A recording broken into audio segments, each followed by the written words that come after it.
All right, welcome to Current Affairs Taiwan. We got a great show coming up for you. Mike, what do we got coming up? Well, we got some stuff about negative population growth in Taiwan.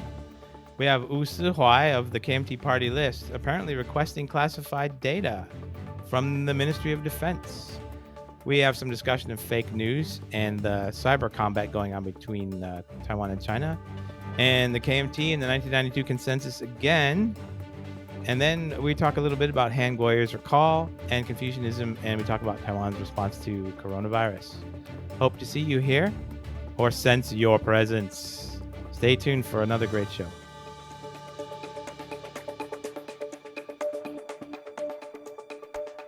Hello. Welcome to another edition of Current Affairs Taiwan. I'm Michael Turton, and here's my partner Donovan Smith with a word from our sponsor. Yes, this show is sponsored by Tainan May Jam. This year is the 20th anniversary of this free all-original music festival. This year it is May 2nd and 3rd. Check mayjam.com or Tainan May Jam on Facebook for more information. All right. Thank you, Donovan. What are we doing with this podcast today? Why am I doing this? Well, you know that I think all of our audience knows that we're big preppers, and with the coronavirus and or the zombie apocalypse upon us, we decided to test out this new equipment just in case. Yeah, but the zombies are attracted to noise, so we have to have a silent podcast in that case. That's all right. They're very popular, I hear. Well, we got a big slate of stuff today. Why don't we start off? The government announced today that we are experiencing negative population growth. Yes. What was it? 26,000 people were born, but 30,000 died, or something like that. Yeah, something like that. So I guess I'm going to have to stop sending my students back to their home countries, but when they fail. Lock them in the basement. That's right. But this is something that underneath all this coronavirus stuff and the constant flow of political news, this is a fundamental that still remains to be addressed by political elites in Taiwan. People just don't want to have children. No, they don't. And there's a lot of good reasons. Yep. And I don't see anyone talking about this in ways that would suggest that something serious is going to be done about it. And they're not making any changes on immigration either. You know, you can address population decline by bringing in more people, but they don't do that either. So who knows? Well, I mean, there's fundamentally, I think there's three different things that they could possibly do. Which are? One is, of course, immigration, as you note. The second is a raise in incomes. Yeah, right that now, would go a long way. The number one complaint is from prospective parents is that they can't afford to have kids. Yep. They can't afford a home, which they feel like they have to own a home before they can have kids, which is not necessarily true, of course, but that's a common perception amongst a lot of people. Yeah. And right now the government just keeps throwing these subsidies, but they're not really enough. No. And they only last for, depending on where you are in the country, but up to 3 or up to 5 or up to 6 years old. And then you're out of luck. Yep. Just when things start getting expensive, bushy bands and braces and all that stuff. Yeah. The third is to put ecstasy in the water supply. Oh, yeah. I really like that solution. Maybe I could just implement it locally, like in my water fountain here in my building. Well, it would be the cheapest option, I think. But yeah, but overall, this obviously has national security. It has economic and social implications. Taiwan's already, since about 2015, has been suffering from 2015, 2017. I can't remember off the top of my head. But for the last few years now, Taiwan's actually been suffering from a shrinking workforce. And because of the declining birth rate, that's going to start to accelerate in the next few years. While the average age of the citizenry gets older, which means that less and less young people are going to be paying taxes to support older people. Obviously, a shrinking population means a smaller military, among other things. Yeah. Mm-hmm. Just then the negative consequences for Taiwan are going to be very strong. Yeah. Well, let's see.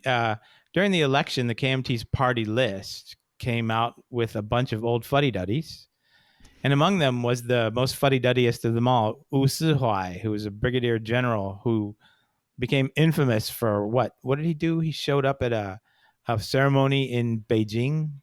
It was in China honoring Sun Yat-sen. That's right. And then there was a speech by Xi Jinping, and he stood for the national anthem of the People's Republic. Right. So, yeah. So this dinosaur, what did he do? Apparently, according to news reports, he asked for classified data. That was in some of the headlines I noticed. And Taipei Times, yeah. Yeah, so I immediately contacted you and said, Donovan, what is going on? And what did you tell me? Well, then not long after, there was another article came out on Focus Taiwan, which is the CNA. And so essentially the story was this. There was accusations that Sz-huai, who's now on I think it's the Environmental Committee, it has nothing to do with the military, although he is a retired brigadier general. So he had, so there was these legislators, very deep green, saying that he was accessing secure classified information from the Ministry of National Defense. The Ministry of National Defense said, yes, he came to us for information. Sz-huai came back and said, hey, Ministry of National Defense, you've got to clarify this. I did not ask for classified information. I asked for information that was publicly available. And then the Ministry of National Defense came back and confirmed that. Oh, okay, good. Yeah. So far, our fears have not been realized. Our fears that as a legislator, he would have access to that kind of information, classified information. So far, yes. Now, of course, this begs the question. He's a retired brigadier general, yes, but if he's on the Environmental Committee, why is he looking into this? But and he also was famous for, I believe he was on Hong Kong TV, giving tips to the People's Liberation Army on how to defeat the Americans. Oh, that's right. That's right. Yeah, I remember that. Yeah. Yeah. So there's a lot of back and forth about fake news on... Apparently, this week, Facebook shut down 60 centers of fake news, 60 sites of fake news on Facebook. And there was a great article out at Taiwan Gazette. Taiwan Gazette does translations of Chinese language pieces in the local media. You should follow it on Twitter. Just look for Taiwan Gazette. And or if you can't find it, just message me and I'll point you in the right direction. But Taiwan Gazette does these translations. And one of the pieces they translated this week was something that we had talked about during the election. And this is about how lying has become an important vector for fake news because a lot of older people use it and they're in zillions of different groups, their yoga group, their morning dance group, their alumni group from elementary school, whatever.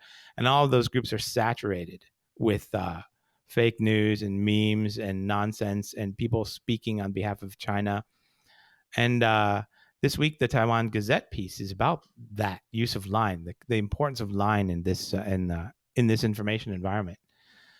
So, and you were talking about how Global Times had responded to all this accusations of fake news and Chinese manipulation of coronavirus data and whatnot, and attacks on Taiwan.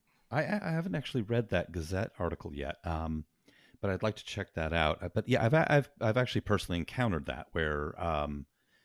For example, our cleaning lady at the office, she uses line for a lot of things. So there's two Global Times. Now, of course, just in case you don't know what the Global Times is, the Global Times is a Chinese Communist Party official organ. They're propaganda for the PRC. However, it's not exactly the stuff that they run in is not exactly official. It's not state policy necessarily. It's not the official line. It's where they float trial balloons and things like that. If it's in the People's Daily, that's the official line. This is where they throw out some stuff to offend people or rile people up and just float trial balloons and see what happens.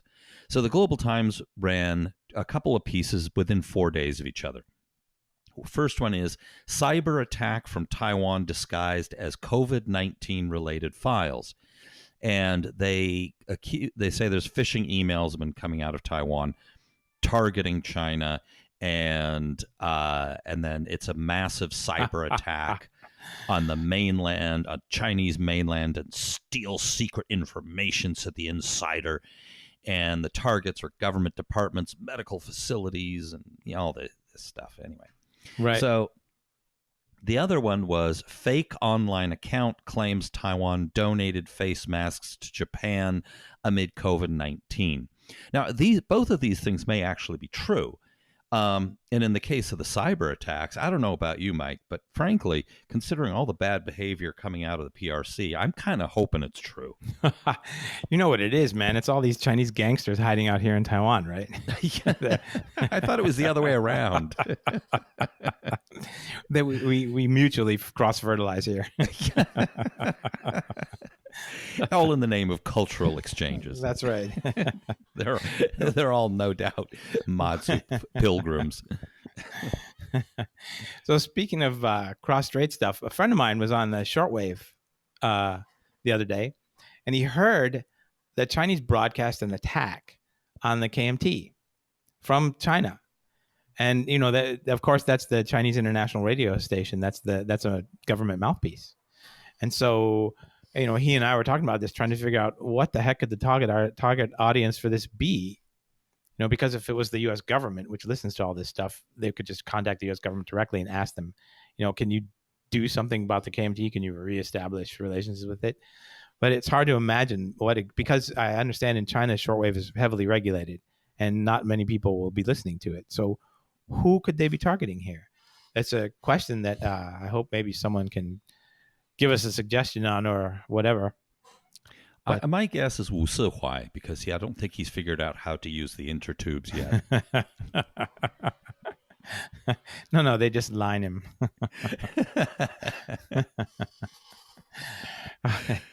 So speaking of the KMT, I hear there's going to be no changes to the 1992 consensus. Well, okay, this is what it looks like. Is essentially they haven't actually really said anything one way or the other exactly.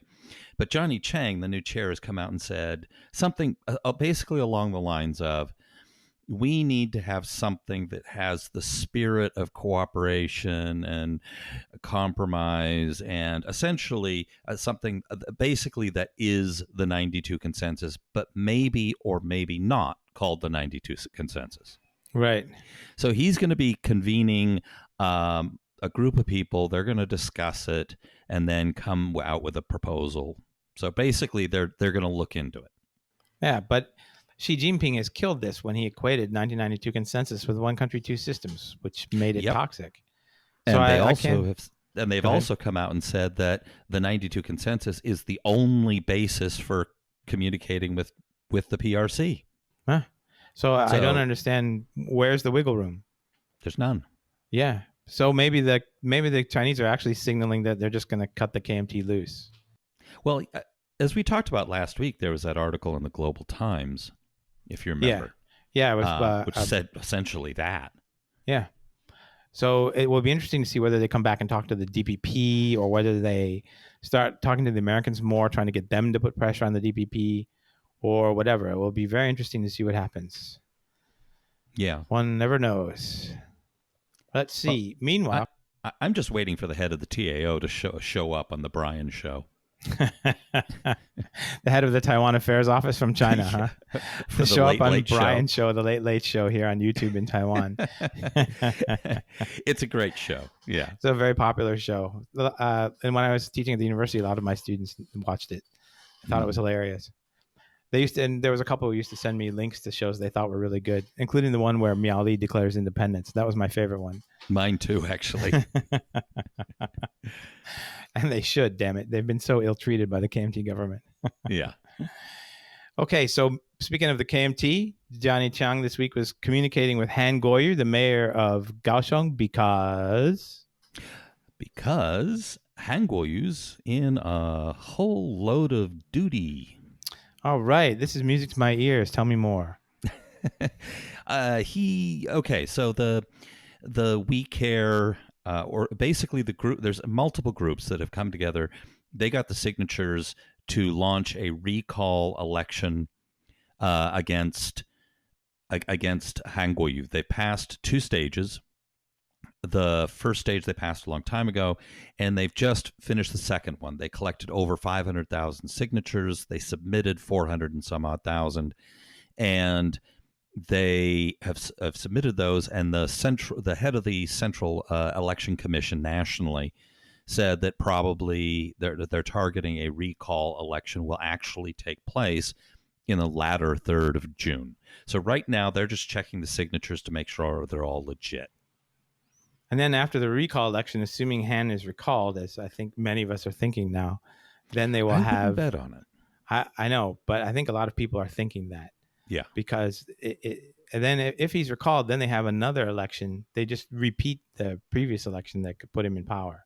Mm-hmm. So the reason why I just don't know this is whether he'll be recalled or not is because they need 580,000 people to vote to recall him.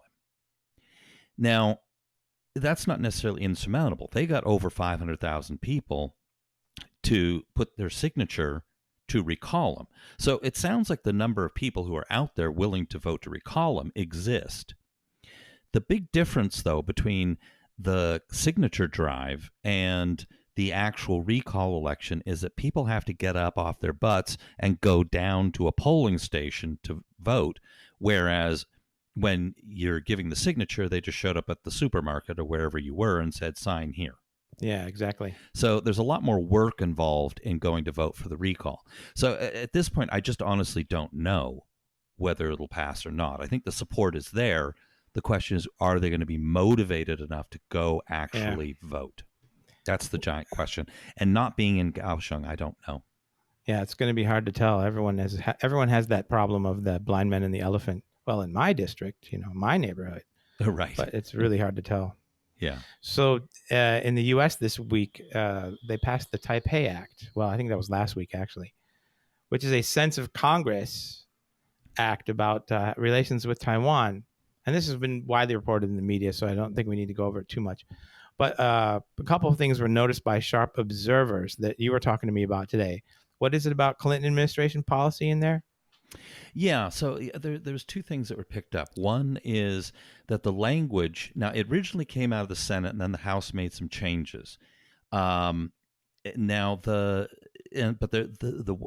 was Garrett Vanderwees in Taiwan Insight. He noted that there's some language which Clinton introduced in 1998, which had not been U.S. policy up to this point, but it codified and reiterates the language that he used, which said that to not encourage or bring Taiwan into organizations which require statehood as a condition for membership. And so essentially, the Taipei Act is doubling down on that, which is not very helpful for Taiwan. No, and it's actually hugely outdated now. And that's a 22-year-old policy at this point, and everything has changed since the Clinton administration was kissing China's ass. Yeah. So I think hopefully that will get reviewed and removed. What was the other thing about FTAs, free trade agreements? Yeah, this was picked up by Heritage. They were the ones who noticed this.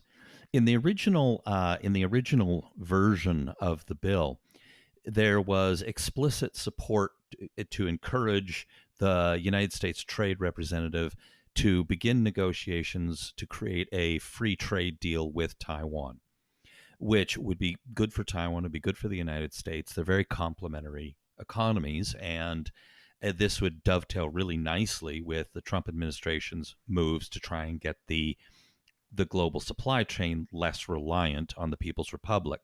Right. However, this went to the House, and the House Ways and Means Committee, controlled by the Democrats, took that language out. What? And left it with some neutered, we encourage more economic and personal interaction, something really vague. They've been talking about free trade agreements with Taiwan since the Chen Shui-bian administration, and always there's been something. Yeah, and so this time it was the Dems on the House and Ways Committee in the House. This just is so unnecessary. Remember this? Originally there was the the beef virus thing, and then it was ractopamine in beef, and ractopamine in pork, which pork producers here didn't want to compete with, and now this thing. It needs to be done. It's something that should have been done ages ago. Definitely. So, and WSJ had another one of those hilarious articles, which I think let me tell you this, Donovan. Here, I think I have this up here on Twitter. I have to read this to you because it's so hilarious. Oh, shoot. Yeah, I'm too poor to get past the paywall on the Wall Street Journal. Oh, wait. Here it is. Okay. In South Korea, as in Japan and Taiwan, the lingering cultural imprint of Confucianism gives a paternalistic state a freer hand to intrude in people's lives during an emergency. Says this was written by a Korean, believe it or not. What do you think? I think that the long history of Christianity in Europe explains why they all play soccer. I think that the long history of Christianity and Christian ethics explains the wide presence of cheese in the Western world. That's it. You've got it. This kind of stuff is just so stupid. It makes me laugh. Influence of Jesus is why men wear pants. Because Jesus wore them. Exactly. In fact, he wore diesel jeans. Okay. And Crocs.